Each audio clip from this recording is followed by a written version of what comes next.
주이시고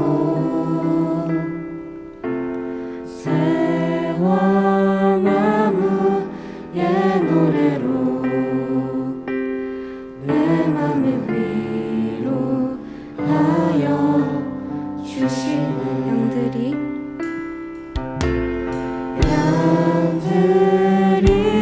주인 찾듯이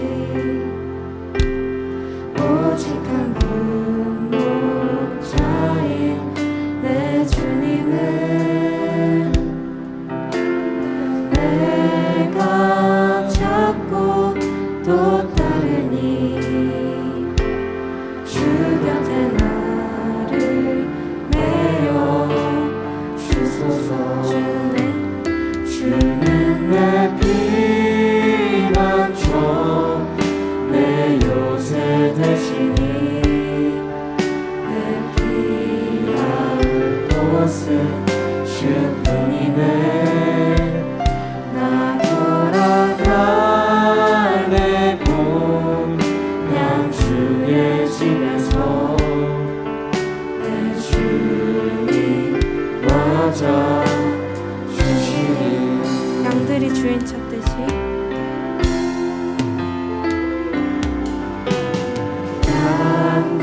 양들이 주인 찾듯이 오직 한 분 목자인 내 주님을 내가 찾고 또 따르니 주 곁에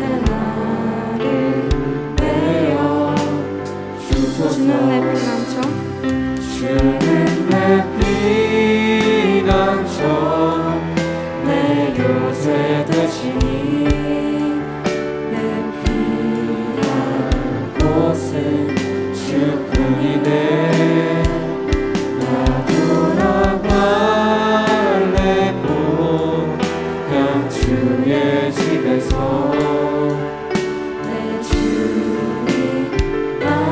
주는 내 피난처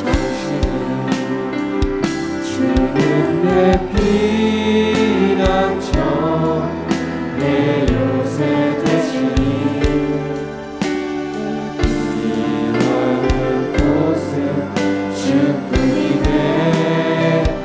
나 돌아갈래 그냥 주의 집에서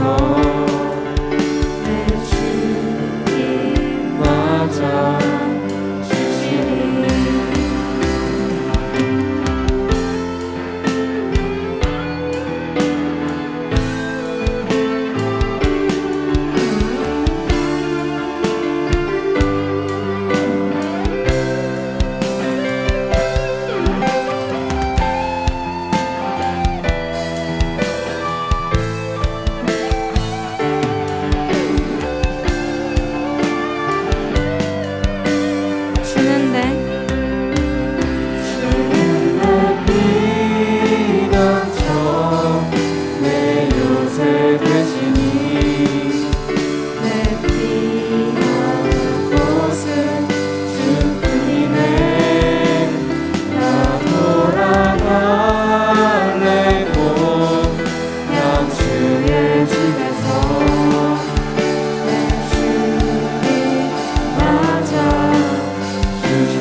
하나님, 오늘 이 자리에 이렇게 하나님의 예배하러 이 자리에 나오게 하심에 감사합니다. 지난 한 주 동안 저희가 지은 죄가 있다면 용서해 주세요. 그리고 오늘 예배 드릴 때 하나님께서 기뻐하실 수 있는 예배를 드리게 해주세요. 오늘 말씀 전하시는 서수영 목사님께 은혜 내려주셔서 준비한 말씀 잘 전하실 수 있게 도와주세요. 오늘 듣는 말씀을 잘 듣고 이번 한 주 동안 실천하며 살 수 있게 해주세요. 감사드리며 예수님 이름으로 기도합니다. 아멘. 여러분 반갑습니다. 네, 손 한번 흔들어 줄까요? 자, 손 한번 흔들어 주세요. 잘 들리면. 네, 살아 있군요. 그래도. 네. 네, 분위기가 이렇게 착 가라앉아서, 저는 원래 착 가라앉는 분위기 좋아하는데, 네, 그러면 졸리니까, 네, 제가 억텐이라도, 네, 억지 텐션이라도 좀 끌어내서, 네, 오늘, 네, 말씀 가운데 집중해 봤으면 좋겠습니다.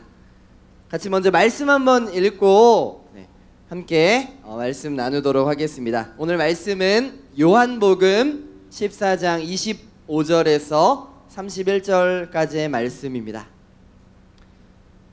신약성경 요한복음 14장 25절에서 31절의 말씀 함께 읽어보도록 하겠습니다. 읽겠습니다. 내가 아직 너희와 함께 있어서 이 말을 너희에게 하였거니와 보혜사 곧 아버지께서 내 이름으로 보내실 성령 그가 너희에게 모든 것을 가르치시고 내가 너희에게 말한 모든 것을 생각나게 하시리라. 평안을 너희에게 끼치노니 곧 나의 평안을 너희에게 주노라. 내가 너희에게 주는 것은 세상이 주는 것 같이 아니하니라. 너희는 마음에 근심도 말고 두려워하지도 말라.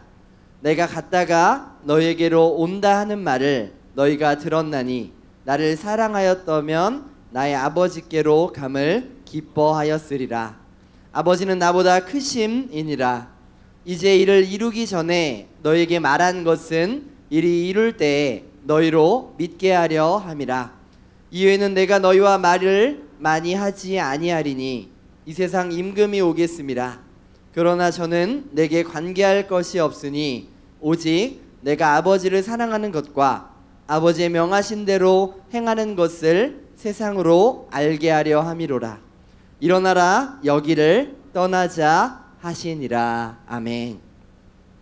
나의 평안을 너희에게 주노라라는 말씀으로 함께 나눠보려고 합니다. 여러분 이번 한 주간 어떻게 보내셨나요? 뭔가 활짝 미소를 지을 만한 그러한 일이 단 한 번이라도 있으셨는지 모르겠어요. 저는 보통 재밌는 영화나 드라마를 볼 때도 거의 웃지 않습니다. 근데 요즘에 제가 가장 많이 만나는 분이 있는데요. 누굴까요? 네, 조준일 목사님이에요. 조준일 목사님. 조준일 목사님은 함께 있다 보면 하루에도 몇 번씩 아주 빵빵 터집니다. 제가 질문 하나 하도록 하겠습니다.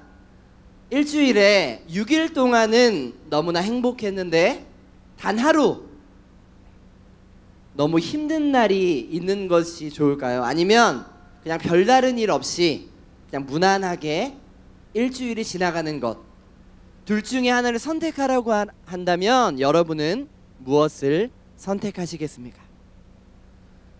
저는 뭔가 기쁜 것, 재밌고 행복한 것보다는 좀 편안한 것을 좋아하는데요. 특별히 큰 기쁨이 없어도 잔잔하게 또 평안한 상태를 좋아합니다. 여러분은 어떠신가요? 혹시 주변에 쟤는 좀 심할 정도로 예민한 친구들이 한두 명 꼭 있을 겁니다. 이런 사람들 특징 중 하나가 소리에, 듣는 것에 민감하다는 거예요. 소리에 민감한 사람은 밤에 잠도 잘 오지 않고 심각해지면 아무 일도 할 수 없게 됩니다. 미소포니아라는 단어를 들어보신 적이 있나요? 이런 사람들의 특징 중 하나가 소리에 민감한 사람이라는 것입니다. 특정한 소리에 지나치게 예민하게 반응한 것을 가리켜 미소포니아라고 합니다. 다른 말로 하면 소리 혐오증이라고도 말하죠. 이 미소포니아는 누구나 싫어할 만한 칠판 긁는 소리, 아니면 쩝쩝거리면서 밥 먹는 소리뿐 아니라 굉장히 일상적이면서도 사소한 소리에도 자극을 느끼고 또한 고통을 받는다고 합니다. 근데 이게 소리뿐 아니라 우리의 눈에도 상당히 거슬린다고 하는데요. 누가 앞에서 다리를 떨고 있거나 심지어 팔을 앞뒤로 흔드는 것조차 제대로 볼 수 없다고 말합니다. 이 미소포니아를 겪고 있는 사람이 자신의 고통을 어떻게 표현했냐면요. 버스에 앉아서 등교하고 있는데 갑자기 뒤에 있는 사람이 손가락으로 앞에 있는 자기의 귀를 훅훅 파듯이 뭔가 말할 수 없는 그 소름 끼치고 찝찝한 기분을 느끼고 있다라는 것입니다. 그럼 여러분은 어떠한 소리를 들을 때 마음에 안정이 되고 평화가 찾아오나요? 나를 세워주는 말, 칭찬하는 말, 여러 가지 말들을 들을 때 기분이 좋아질 겁니다. 제가 참 좋아하는 소리인데요. 여러분 한번 무슨 소리인지 한번 맞춰보시겠어요?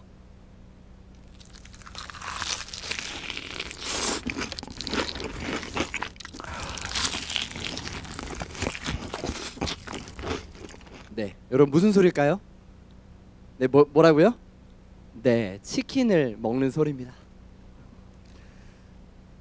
제가 어젯밤에 새벽에 사무실에 혼자 앉아 있었는데 치킨이 너무 땡기더라고요. 시켰을까요? 안 시켰을까요? 안 시켰습니다.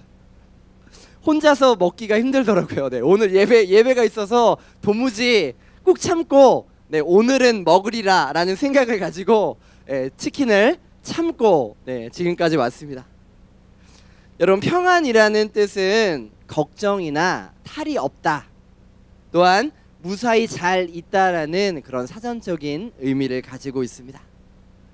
여러분, 평안이라는 단어를 들을 때마다 왠지 마음이 편안해지는 것을 느끼나요? 저는 많이 느끼는 것 같아요. 우리는 오늘 별일 없이 하루를 보내기를 바라지만 우리가 살다 보면 어때요? 평안할 때가 많나요? 아니면 불안할 때가 많나요?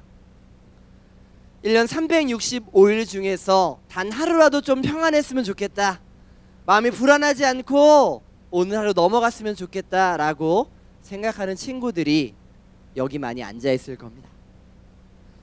마음 편히 지내는 때가 여러분 얼마나 되시나요? 제가 성경책을 다 세어보지 않았는데요, 어떤 목사님이 일일이 다 세셨다고 합니다. 성경에 두려워하지 말라, 겁내지 말라, 이것이 몇 번이나 기록되어 있을까요? 한번 맞춰볼 수 있는 친구로 제가 문상 하나 드리도록 하겠습니다. 쉽습니다. 생각해보면 두려워하지 말라라는 단어가 몇 번이나 쓰였을까요? 전혀 감이 안 오시나요? 힌트를 드리면 1년이라는 단어와 상관이 있습니다. 1년이라는 단어와 상관이 있습니다. 정답입니다. 365번이 기록되어 있다고 합니다. 별로 놀라지 않으시네요. 저는 너무 놀랐는데 하나님 어떻게 이렇게 성경을 만드시면서 두려워하지 말라라는 소리를 365번이나 말씀하셨을까? 여러분, 그냥 단순하게 생각하면, 다른 거 생각하지 않고 단순하게 생각하면 하루에 아침에 일어나서 이 성경 구절 한 구절을 하루에 한 개씩만 찾아도, 그 말씀을 읽어도 1년 내내 두려워하지 않을 수 있다라는 이야기입니다. 여러분, 사람마다 두려워하는 정도의 차이가 분명히 있지만 누구나 두려움을 느낍니다. 두려움이라는 것이 내 눈에 보이지 않고 만져지지 않지만 분명 있고 또 우리에게 큰 영향을 미칩니다. 그렇다면 두려움은 어디에서부터 시작되는 걸까요? 류디거 샤에라는 사람의 마음의 오류라는 책에서 보면 사람들은 두려움을 크게 두 가지로 느낀다라고 합니다. 첫 번째는 무엇이냐면, 첫째, 어느 한순간 느끼는 기분입니다. 둘째는 지금까지 쌓아온 경험입니다. 먼저 한순간 느끼는 두려움은 무엇일까요? 여러분 고기 먹는 거 좋아하시죠? 고기 먹다가 불판에 손을 댄, 다 익지도 않은 고기를 먹다가 불판에 손을 댄 그러한 경험이 한두 번쯤은 다 있을 겁니다. 아니면 바다에서 수영하다가 바위에 긁힌 적도 한 번 정도는 있을 거예요. 하지만 이 고통의 순간이 짧은가요, 긴가요? 매우 짧습니다. 시간이 흐르면 내가 다쳤나? 내가 불판에 댄 적이 있나? 생각조차 나지 않는다는 것이죠. 그것을 잊어버리고 다시금 나는 또 고기의 불판을 굽고 있고, 또한 여름이 되면 바닷가를 찾는 우리의 모습을 발견하게 됩니다. 그렇다면 지금까지 쌓아온 경험에서 느끼는 두려움은 무엇일까요? 여러분 이런 경험 있나요? 저는 자주 경험했는데요. 정말 최선을 다했습니다. 중간고사 보고 기말고사를 보면서 최선을 다했는데 꼭 부모님이 하시는 말씀이 있습니다. 너 왜 이렇게 공부 안 했니? 그래가지고 뭐가 될래? 이렇게 엄마의 잔소리를 듣고요. 또한 오직 너만을 위해서 정말 사랑하는 연인이 너만을 위해 산다고 했는데 어느 순간 배신당하는 그 기분은 너무나 고통스럽고 마음이 아플 겁니다.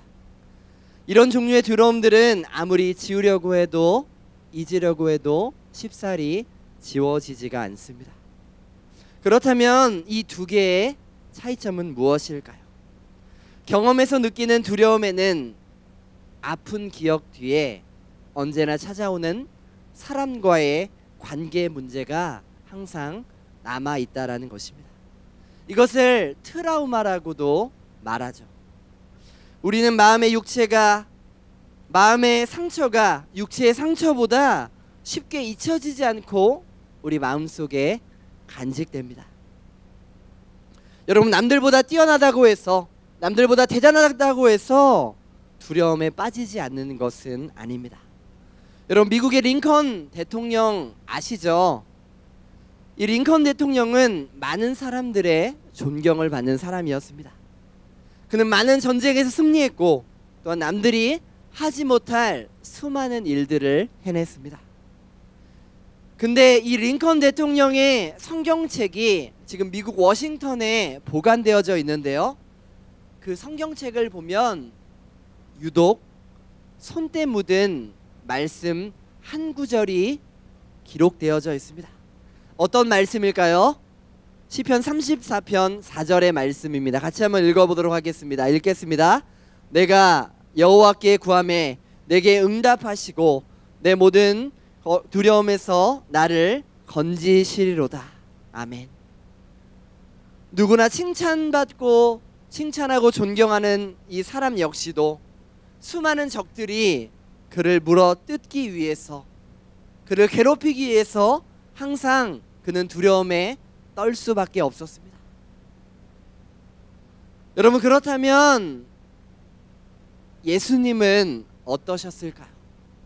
평안할 수 없는 조건을 말하자면 정말 예수님이야말로 평안하기 힘든 그러한 삶을 사신 분이었습니다. 예수님은 태어나실 때부터 살해 위협을, 죽음의 위협을 당하셨습니다. 어릴 적부터 도망치고 쫓기는 삶이 매우 익숙하셨어요.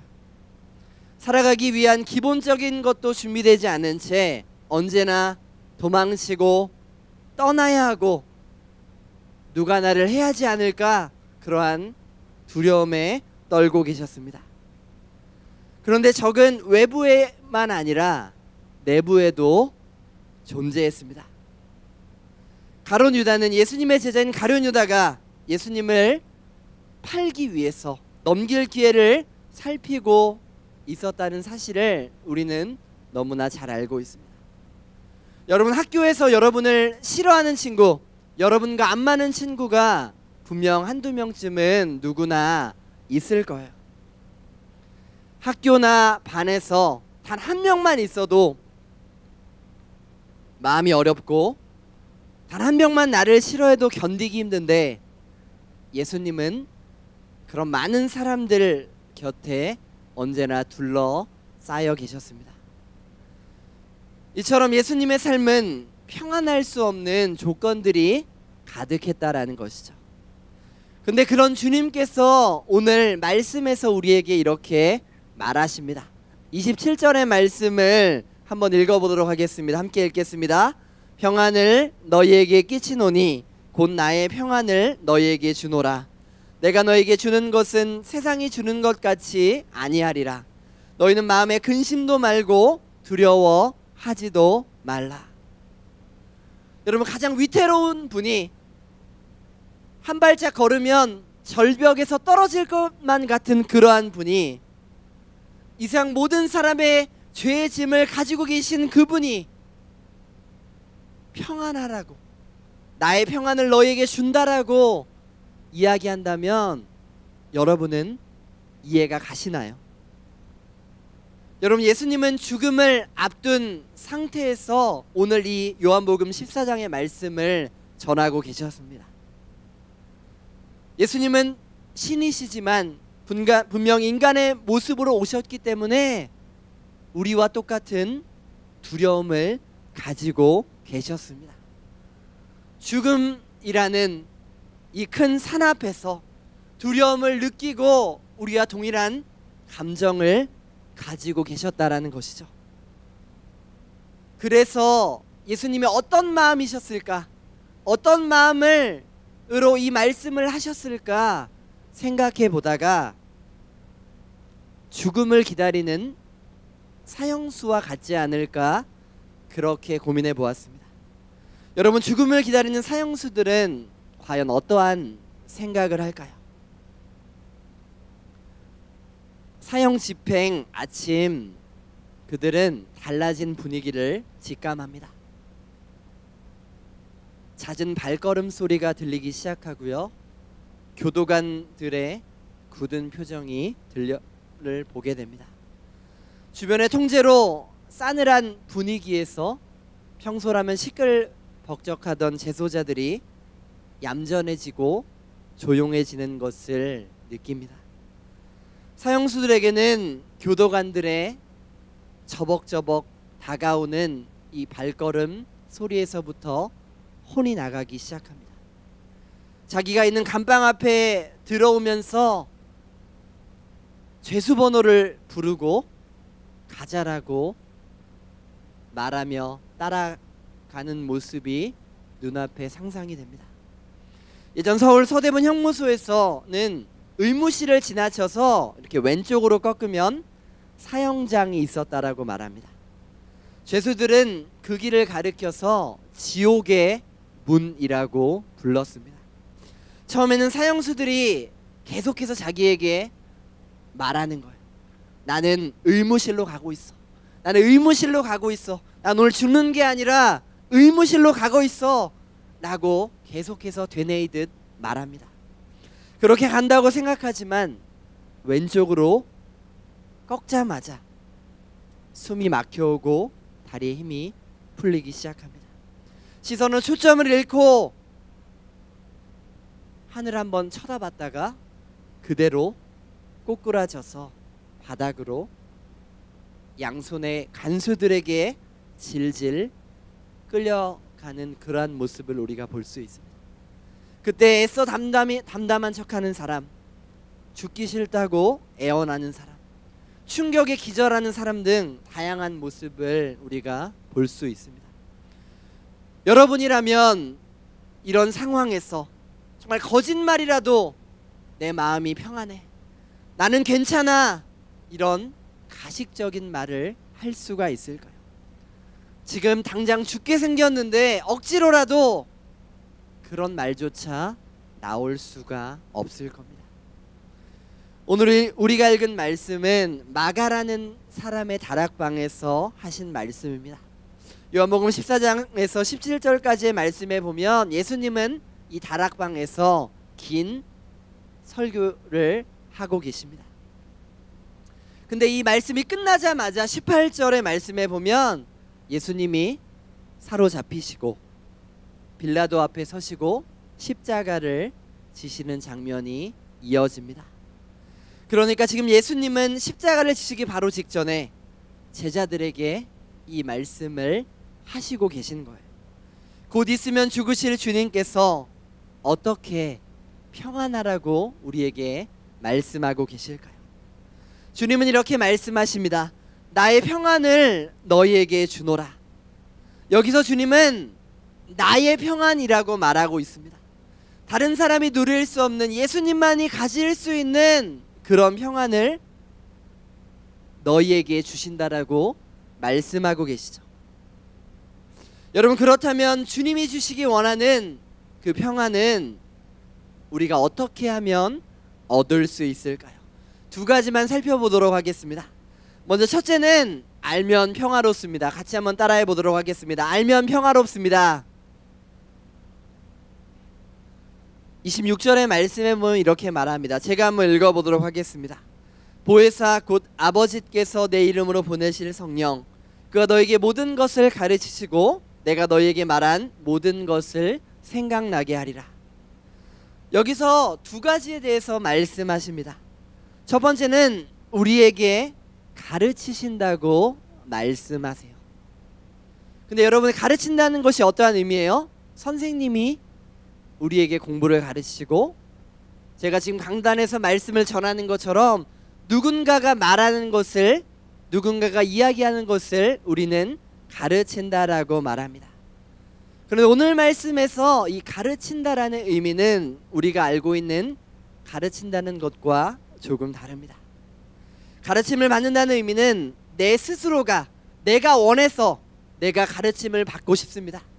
내는 어떤 문제가 있는데 해결하고 싶어요. 그런데 능력이 없기 때문에 내가 도움을, 당신의 도움을 구합니다 라는 의미를 가지고 있습니다. 여러분, 왜 문제가 문제인지를 알고 계시나요? 그 문제를 풀만한 능력이 없기 때문입니다. 문제를 풀만한 능력이 있다면 문제 푸는 것 그 자체를 즐길 것입니다. 내가 문제의 정답을 알고 있다면 시험 기간이 다가오는 것이 두렵지가 않고 매일매일 공부하는 것이 즐거울 것입니다. 그런데 문제라는 것은 해결할 능력이 없기 때문에 문제가 됩니다. 근데 오늘 말씀에서는 우리를 보호하시고 은혜 베푸시는 보혜사 성령님께서 우리에게 만약 문제를 해결할 능력이 없다면 무엇이라고 말씀하시냐면 우리에게 해결할 능력을 주신다라고 말씀하십니다. 또한 우리를 가르치시겠다라고 말씀하실 때 비로소 우리는 마음의 평안함을 얻게 됩니다. 또 한 가지는 내가 너희에게 말한 모든 것을 생각나시겠다라고 우리에게 말씀하셨습니다. 이미 해결할 능력을 성령 하나님이 우리의 마음을 부어주셨을 뿐만 아니라 그것을 적재적소에 잘 사용할 수 있게끔 해주시겠다고 우리에게 말씀하십니다. 여러분, 중간기말 이렇게 시험을 보다가 정말 열심히 공부했는데 그날 컨디션이 안 좋아서 밤을 새다 보니까 시험 망치신 경험이 한두 번은 있으신가요? 고등학교 때 제 친구가 있었는데요, 정말 열심히 하는 친구가 하나가 있었습니다. 매일 밤을 새면서 마지막 세 번째 날 중간고사, 이제 수학과 과학과, 끔찍한 과목들이죠. 네, 수학과 과학과 미술을 이 세 개를 남겨뒀을 때 그 친구가 이 분단의 맨 앞자리에 앉아서 시험을 보는데 시험을 시작이 됐는데도 꿈쩍하지 않는 거예요. 이 친구가 어떻게 됐을까요? 그대로 기절했습니다. 이렇게 아무리 열심히 공부해도 그 타이밍이 맞지 않으면, 아무리 내가 많은 것을 알고 있고 아무런 능력이 있어도 그 현장에서 그 중요한 순간에 생각이 나지 않는다면, 사용할 수 없다면 아무런 소용이 없는 것입니다. 그런데 성령님께서 내 안에 있는 것들을 전부 다 활용할 수 있는 지혜를 주시고 그러한 능력을 주시겠다라고 우리에게 약속하십니다. 아는 사람은 결코 불안하지 않고요. 이 불안이라는 것은 모르기 때문에 우리에게 찾아옵니다. 언젠가 저희 어머니랑 TV를 보는데 채널을 돌리다가 우리 국가대표팀이 축구하는 그러한 경기를 보게 되었습니다.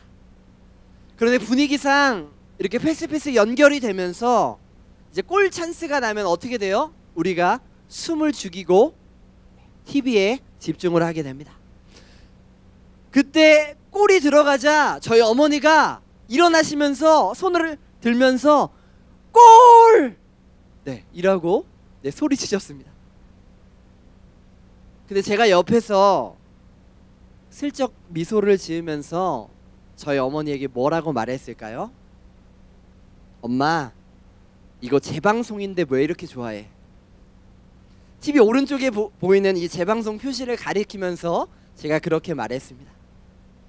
여러분, 결과를 아는 사람은 이미 이후의 일을 아는 사람은 평화롭습니다.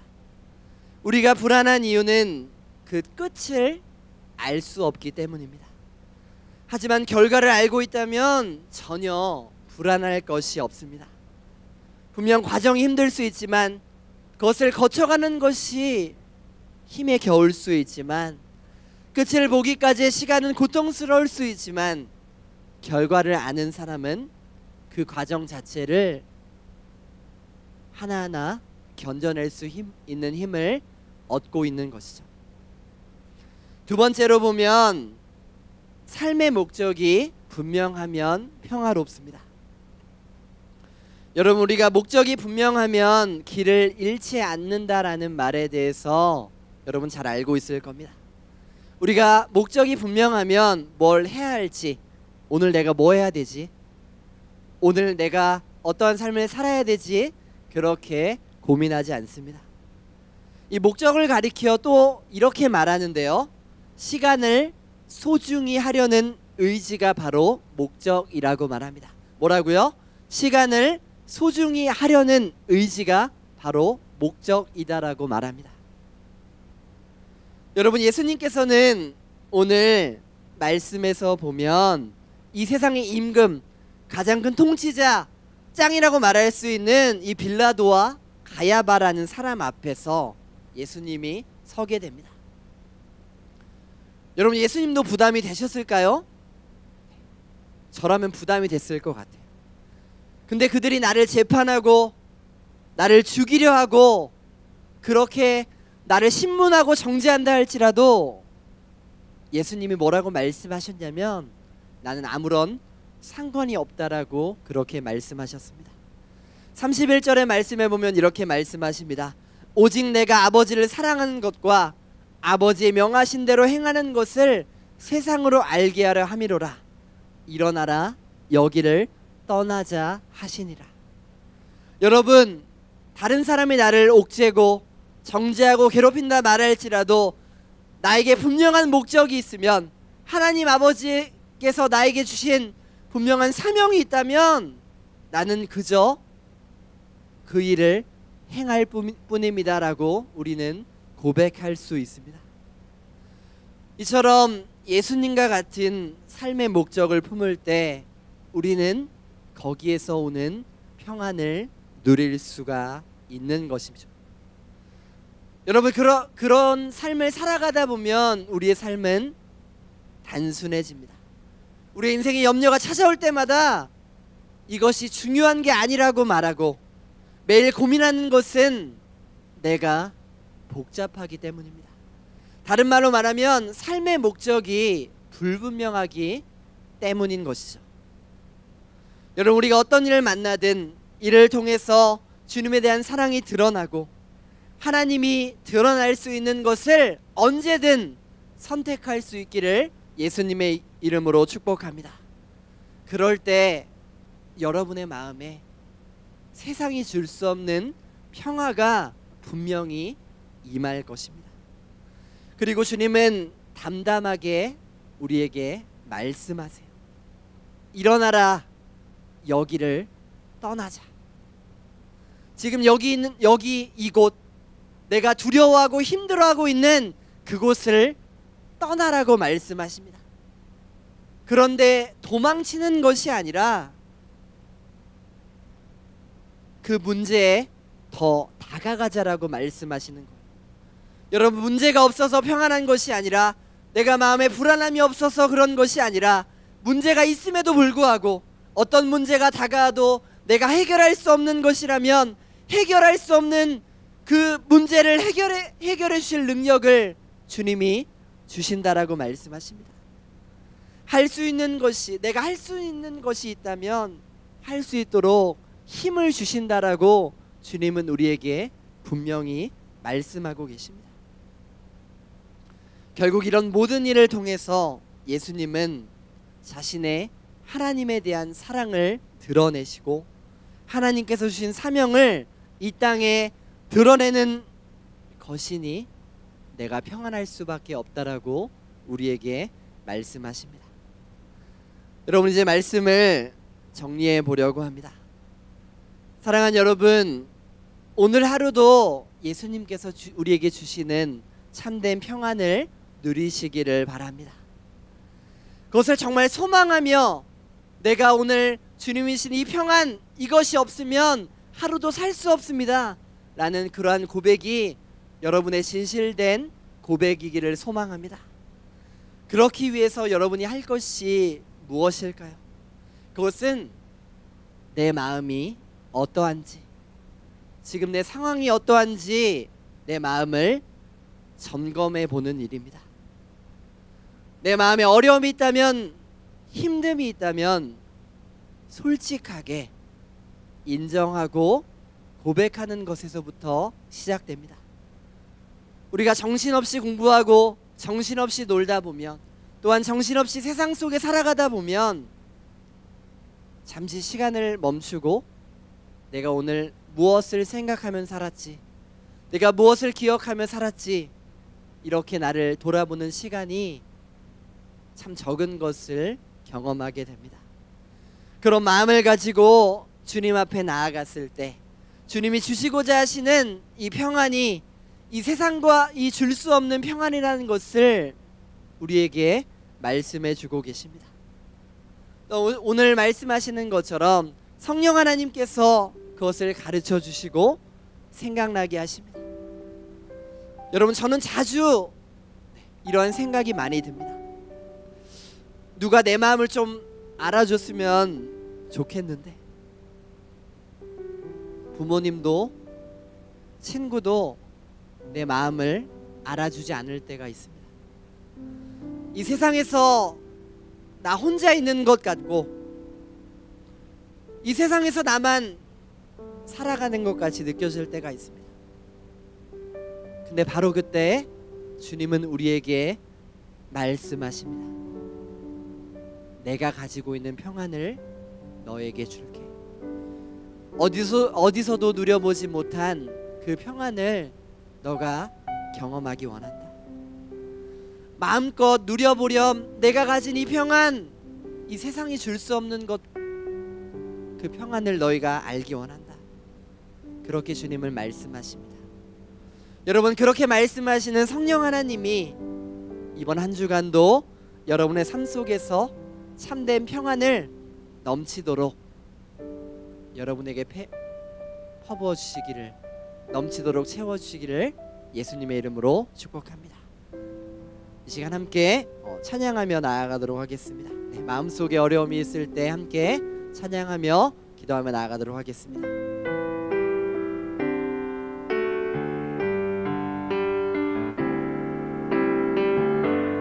마음속에 어려움이 있을 때, 마음속에 어려움이 있을 때, 마음속에 어려움이 있을 때 주님 내게 먼저 오사 내 마음을 만지고 주님 앞에 나올 수 없을 때 주님 앞에 나올 수 없을 때 주님 앞에 나올 수 없을 때 주님 날 먼저 아시네. 그럼에도 불구하고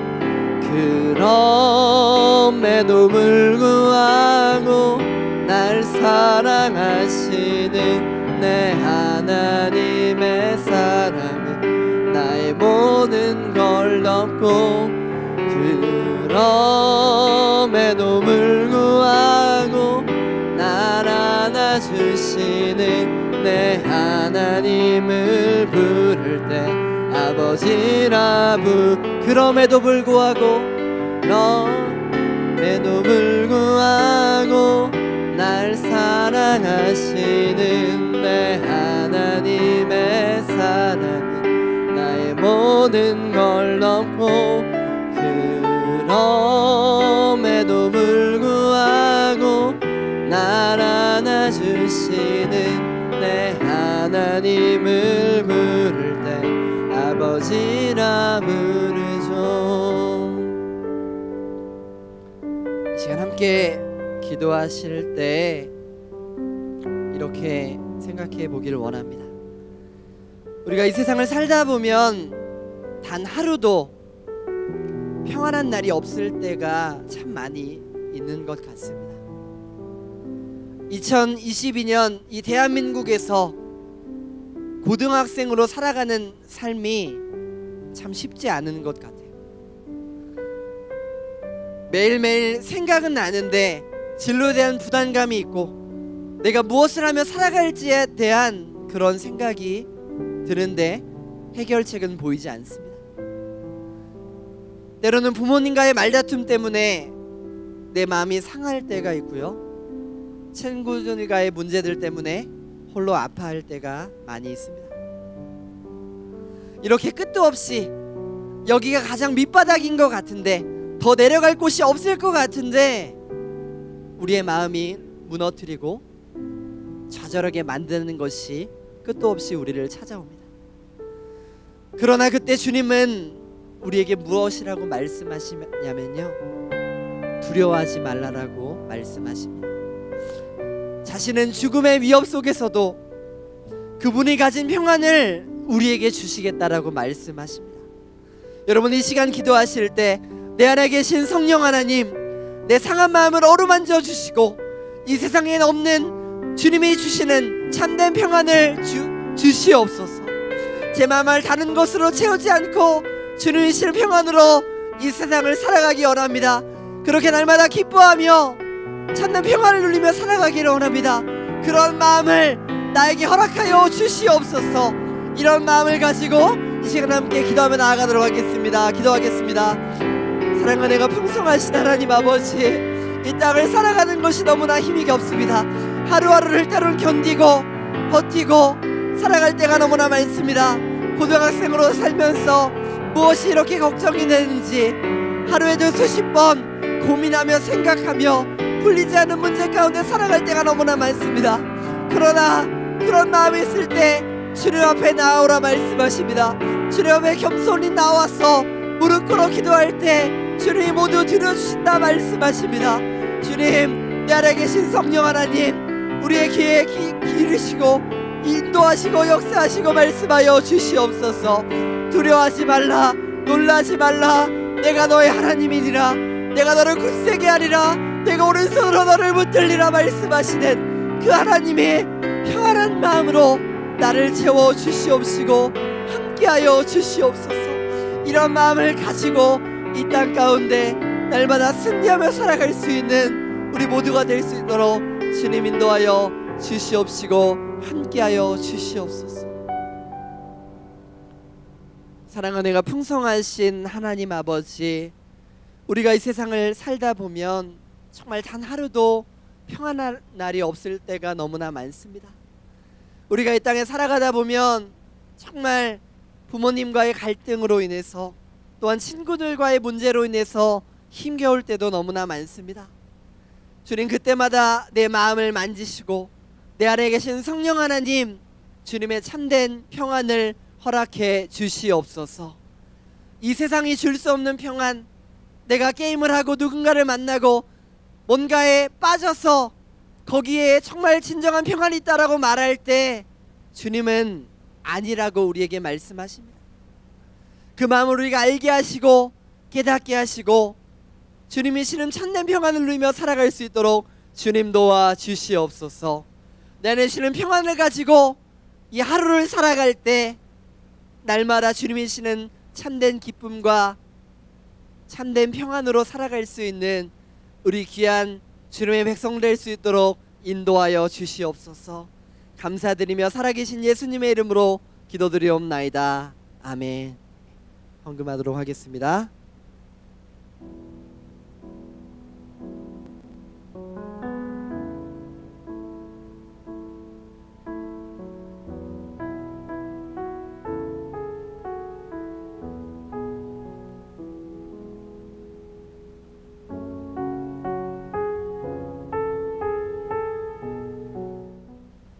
사랑하는 가 풍성하신 하나님 아버지, 지난 한 주간의 삶도 지켜보아주시고 주님 앞에 우리의 마음과 몸과 모든 정성을 드린다는 의미로 주님 앞에 귀한 예물 드렸습니다.